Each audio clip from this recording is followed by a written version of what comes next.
สบายดีพี่น้องสวัสดีค่ะพี่น้องจ้ามื้อนี้ก็มาพบพ่อกับซ่องบ่ดอนสาวตุกอีกคือเก่าเด้อมามื้อนี้ก็มาพบกันในเวลาประมาณ2ทุ่มกว่าๆเนาะพี่น้องเนาะสาวตุกอัดคลิปเป็นเวลาประมาณ2ทุ่มกว่าๆเด้อคือตอนนี้ก็เพิ่งจะพากันกินข้าวกินน้ำแล้วเนาะพี่น้องเนาะเมนูวันนี้ก็คือขั่วจิโร่หรือขั่วแมงจีโป่งเนาะพี่น้องเนาะกินกับส้มตำเนาะพี่น้องเนาะคือเข้ากันดีๆเนาะพี่น้องเนาะกินกับข้าวสวยร้อนๆเนาะพี่น้องเนาะคือมื้อนี้นะพากันไปหลินบุญสรวงเรือเนาะพี่น้องเนาะซึ่งเป็นภาพบรรยากาศที่ม่วนอยู่เนาะพี่น้องแต่ว่าไปแค่แป๊บเดียวเนาะเพราะว่าพากันไปก็ประมาณบ่ายกว่าๆแล้วไอ้เรือที่เขาเจ้าแข่งก็ใกล้จะหมดแล้วเนาะค่ะอันไปทันแค่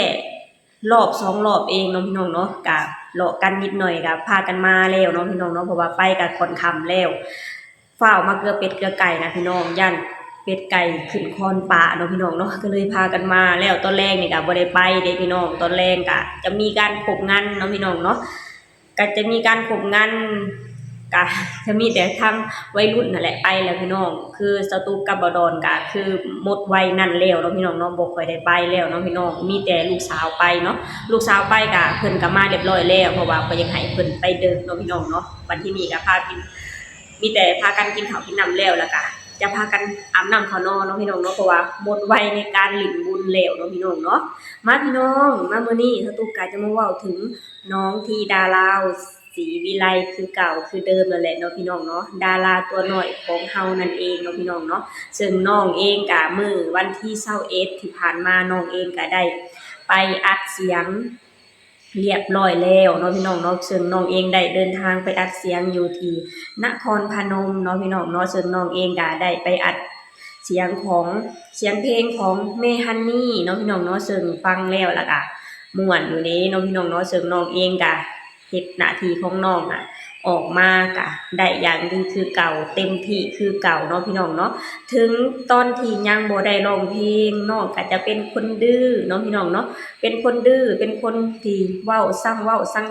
งเจรจาเป็นคนดื้อตามวัยของน้องนั่นแหละพี่น้องตอนที่บ่มีงานบ่มีการเนาะพี่น้องเนาะพอฮอดยามมีงานหรือมีภารกิจที่จะต้องทำน้องก็ทำได้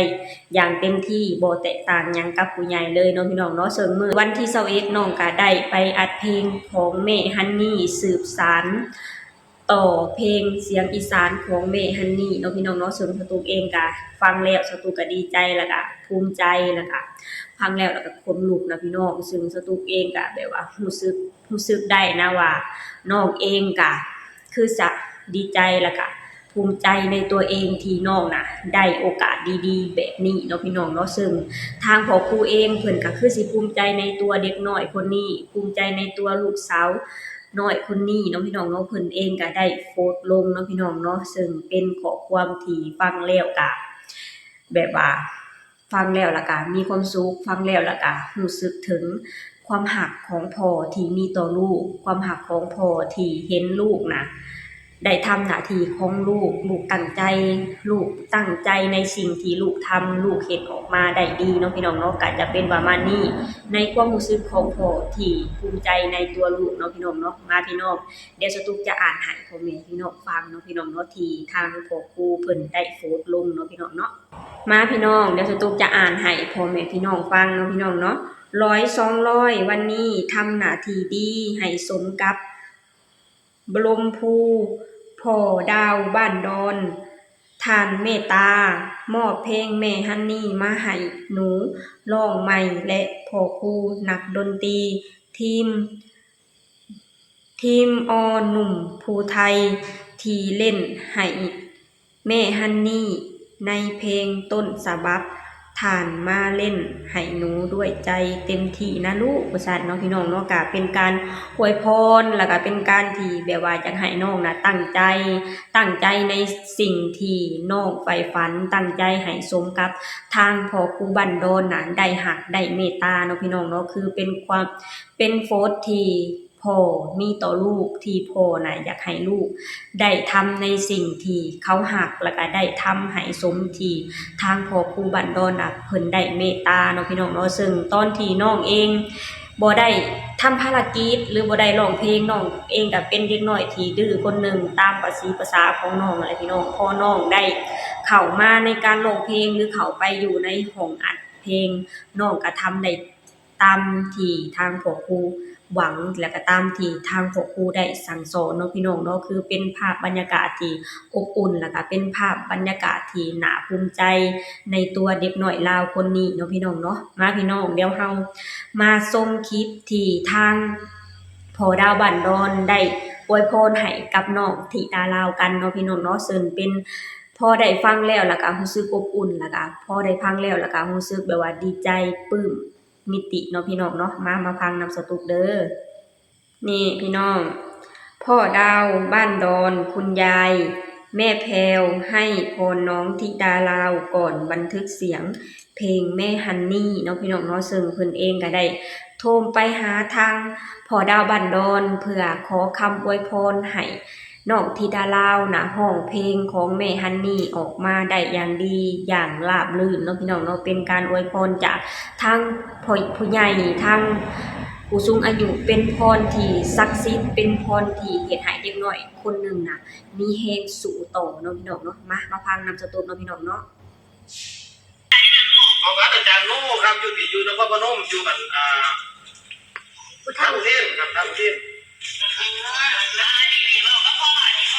พนมมือลูกพนมมือพนมมือพนมมือให้พ่อไหมพ่อเด้อไปพ่อเด้อไปพ่อเด้อดาราต่างๆอาทิตย์เนี่ยไปแล้วเดี๋ยวไปบ้านนี้ครับ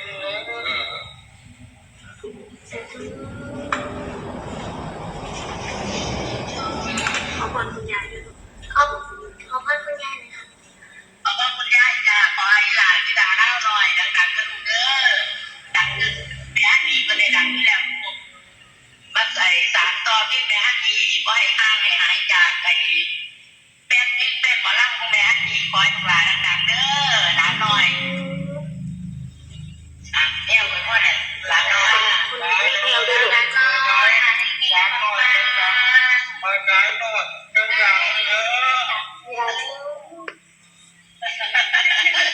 บอกแม่แพลวเป็นกำลังใจให้หนูด้วยเป็นกำลังใจให้หนูหน่อยค่ะเป็นกำลังใจจะลูกเด้อขอให้หลานที่ด่าเล่าหน่อยดังๆเปี้ยงเลยสาธุได้พรกันซึ่งพ่อคู่แม่คู่แล้วบรรยากาศไปเขาของมันเป็นเสียงแต่เวทีลูกเด้อ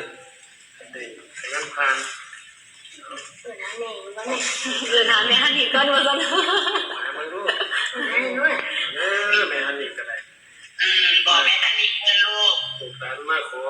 สืบห้อยตาว่าห้อยปูอย่างน้ำห้อยแม่ฮันนี่ขอให้แม่ฮันนี่ส่งเสริมปลุกสู้อยู่ทรงยีลาให้ไปสู่ทิศทางที่ดี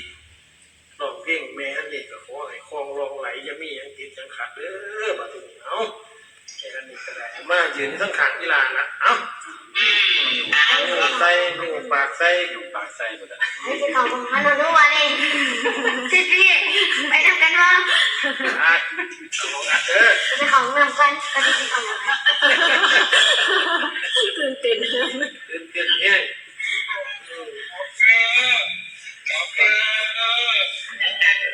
ตัวอีพอเด้อ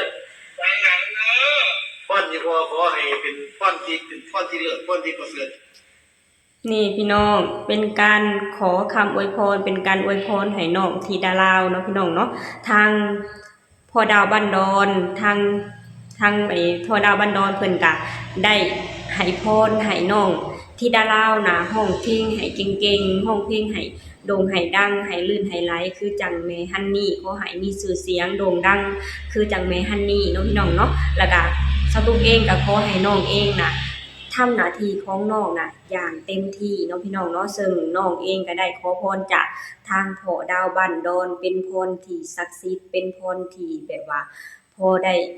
ฟังแล้วเฮ็ดให้ มีใจสู่เฮ็ดให้เด็กน้อยคนหนึ่งมีกำลังใจสู่ต่อไปเนาะพี่น้องเนาะซึ่งสาวตุ๊กก็เชื่อได้เลยว่าน้องธิดาลาวเป็นคนที่เก่งเนาะพี่น้องเนาะสาวตุ๊กเองก็ขอให้น้องธิดาลาวสู้ๆเนาะขอให้น้องธิดาลาวน่ะร้องเพลงของแม่ฮันนี่ออกมาขอให้ดังๆปังๆคือกันกับแม่ฮันนี่เนาะพี่น้องเนาะซึ่งสาวตุ๊กก็เชื่อได้เลยว่าทาง FC ของแม่ฮันนี่ก็รอฟังผลงานของน้องธิดาลาวที่สานต่อเพลงของแม่ฮันนี่อยู่ตอนนี้เนาะพี่น้องเนาะซึ่งสาวตุ๊กก็เชื่อได้เลยว่าน้องจะร้องออกมาได้ดีเนาะพี่น้องเนาะของเฮาเองก็มาคอยเป็นกำลังใจให้น้องธิดาลาวขอให้น้องร้องเพลงของแม่ฮันนี่ออกมาดังๆปังๆเนาะพี่น้องเนาะเพื่อสานต่อเพลงของแม่ฮันนี่ให้เฮาได้ฟังกันไปตลอดเลยเนาะพี่น้องเนาะโอเคพี่น้องสำหรับคลิปนี้สตุ๊กกะจะขอจบลงเท่านี้ก่อนเด้อฝากให้พี่น้องช่วยกดไลค์กดแชร์กดติดตามให้ช่องบ่ดอนสาวตุ๊กแหน่เด้อสบายดีสวัสดีค่ะ